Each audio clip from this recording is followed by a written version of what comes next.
ബി.ജെ.പിയുടെ നേതാവും Poonjar നിയോജകമണ്ഡലത്തിലെ NDA സ്ഥാനാർത്ഥിയുമായിരുന്ന PC. George നടത്തിയ വെളിപ്പെടുത്തൽ എന്താണ്?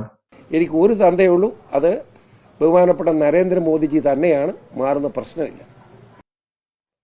ഇതല്ല, ഇതെന്തെങ്കിലും ആയിക്കോട്ടെ. അദ്ദേഹം പൂഞ്ഞാർ നിയോജകമണ്ഡലത്തിൽ തെരഞ്ഞെടുപ്പ് ചെലവിനായി ബി.ജെ.പി നേതൃത്വം 4.5 കോടി രൂപ എത്തിച്ചു എന്നതാണ്.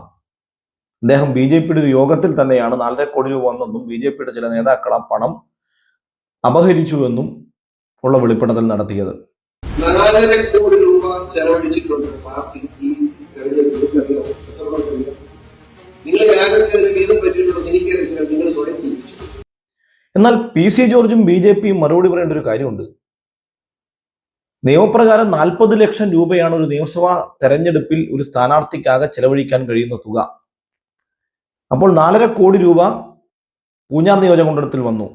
കേരളത്തിനകത്തേക്ക് ഇതുപോലെ കോടിക്കണക്കിന് രൂപ ബി.ജെ.പിയുടെ കേന്ദ്ര നേതൃത്വം ഒഴുക്കി. ഈ പണം എവിടെ നിന്നാണ്? കണക്കിൽപ്പെടാത്ത ഈ പണം എങ്ങനെ കേരളത്തിലെത്തി? ഇനി തന്റെ തെരഞ്ഞെടുപ്പ് ചെലവിൽ 4.5 കോടിയുടെ ചെലവ് ബഹുമാനപ്പെട്ട പി.സി. ജോർജ് കാണിച്ചിട്ടുണ്ടോ?